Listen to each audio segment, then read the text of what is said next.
Santhakumar sir, நீங்கள் இந்த தங்கத்தின் விலை உயர்வதை பற்றி சொன்னீங்க. பொதுவாக இந்த இந்த விவாதத்தோட முக்கிய புள்ளியாக தங்கத்தில் முதலீடு செய்வதற்கு அது பிஸ்கட்டில் முதலீடு செய்வது நல்லதா, தங்க நகை மொத்தமாக, அல்லது அதற்கான அந்த காயின்ஸ் அதில் முதலீடு செய்வது நல்லதா, அல்லது கோல்டு பாண்டுன்னு சொல்கிறாங்க, சாவரைன் பாண்டுன்னு இவங்க அந்த தங்க அந்த கோல்டு பேப்பர் அப்படிங்கிற மாதிரி கூட வெளியிடுறாங்க. இப்போ நமக்கு முதலீடு செய்வது நகைகளில் முதலீடு செய்வது நல்லதா, அல்லது இந்த காயின்ஸு அல்லது இந்த தங்க நகைகள் இதில் முதலீடு செய்வது எது நல்லது? முதலீட்டாளர்களுக்கு இது தங்கம் வாங்குவதற்கு ஒரு சரியான சூழலா, அல்லது எந்த வகையான தங்கத்தில் இது முதலீடு செய்வது அவர்களுக்கு சிறப்பாக இருக்கும்? நீங்கள் அந்த தங்கத்தினோட பொதுச் செயலாளராக இருக்கிறதுனால கேட்குறவங்கள்ட்ட. ஆமாம் சார், நீங்கள் கேட்குற மாதிரி தங்கத்தில் முதலீடு செய்யறது இது சிறந்த காலமா அப்படின்ற முதல் கேள்விக்கு நான் பதில் சொல்கிறேன். சரி, கண்டிப்பாக கண்ணை மூடிட்டு சொல்லலாம், தாராளமாக தங்கத்தில் முதலீடு பண்ணலாம். என்ன காரணம்னா, அதாவது இதனுடைய இது ஷேர் மார்க்கெட்னா ஏற்றம் இருக்கும், இறக்கமும் இருக்கும். சரி, அந்த மாதிரி இருக்கும். ஒவ்வொரு கம்பெனியோட பர்ஃபார்மன்ஸ் பொறுத்து அந்த ஷேர் விலை ஏறும் இறங்கும். ஆனால் கோல்டு பொறுத்த வரைக்கும் இன்டர்நேஷனல் மார்க்கெட், அந்த சர்வதேச அளவில் ஒட்டுமொத்தமாக கோல்டுடைய தேவைகள் அதிகமாக இருந்துகிட்டு இருக்கு.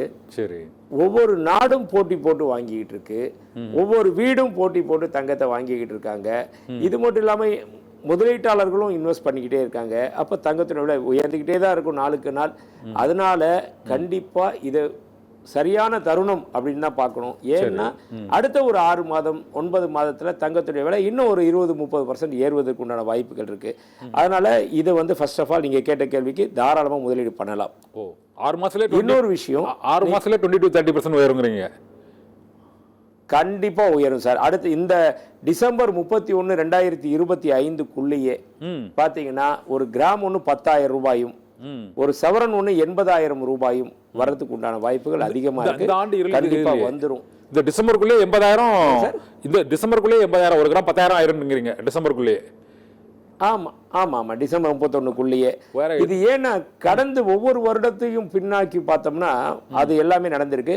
கடந்த 23-24 மட்டும் கம்பேர் பண்ணி பார்த்தோம்னாலே 41% உயர்ந்திருக்கு.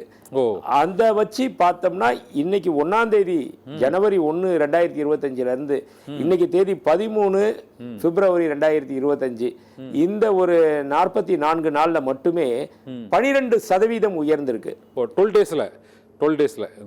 ஆமா, இல்ல இல்ல இல்ல, 12 வீக்ஸ்ல, 44 நாள், 44 நாள், 44 நாள், 1.5 மாசம். ஆமா, நாள்ல, ஆமா 1.5 மாசத்திலேயே பாத்தீங்க 44%. 1.5 மாசத்துல 12% உயர்ந்திருக்கு. இது எந்த டெபாசிட்ல கூட இந்த அளவுக்கு வட்டி கிடையாது சார். வேற எந்த டெபாசிட்லயும் வட்டி வரல. இது போன வருடம் ஷேர் மார்க்கெட் எதுலயுமே இந்த அளவுக்கு ஃபிக்ஸட் டெபாசிட் எதுலயுமே இந்த வட்டி கிடையாது. 1.5 மாசத்துக்கு 44%. சொல்லுங்க சார். இல்ல சார், 12% 44 டேஸ்க்கு. ஓகே 12%. கடந்த ஆண்டு தான் 44%, 41ல இருந்து 44% ஒரே வருஷத்துல, ஒரு வருஷத்துல, லாஸ்ட் இயர் ஒரே வருஷத்துல. அப்படி பார்த்தோம்னா அந்த 365 நாளைக்கு 44% வந்ததும் இன்னைக்கு வெறும் 44 நாள்லயே 12%. அதாகப்பட்டது என்னன்னா அதுல 25% வந்துருச்சு, ரீச் ஆயிடுச்சு. கடந்த வருடம் வந்த லாபத்துல அதை கம்பேர் பண்ணா இந்த வருஷமும் அதே மாதிரி 44% வரும்னு எதிர்பார்க்கலாம் இல்லையா? அதுல அந்த இதுல 25% வந்துருச்சு. அப்படின்றப்போ இன்னும் மீதி 75% தான் உயரணும். அதுவும் கொஞ்சம் கொஞ்சமா உயர்ந்து அந்த டிசம்பர் மாதம் இந்த ரேட்டை வந்துடும். ஒண்ணு. ரெண்டாவது கேள்வி நீங்க கேட்டீங்க, தங்கத்தை எப்படி முதலீடு பண்ணலாம் அது சொல்லுங்க. சாமானியர், ஒரு மிடில் கிளாஸ் எப்படி முதலீடு பண்ணலாம் அது சொல்லுங்க சார் நீங்க. ஆமாம், நீங்கள் கேட்டிருக்க கேள்வி ஒரு சரியான கேள்வி.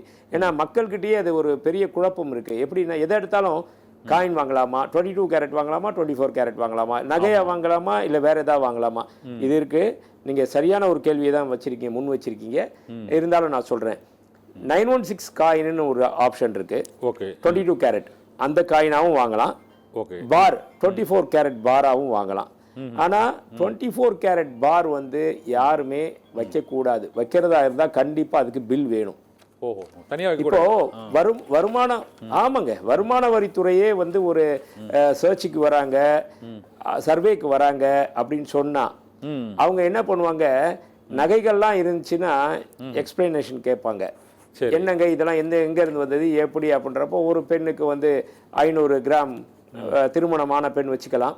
திருமணம் ஆகாத பெண்ணா இருந்தா 250 கிராம் வச்சுக்கலாம். ஒரு ஆண் 100 கிராம் வச்சுக்கலாம். இது வந்து சட்டத்துல விதி இருக்கு.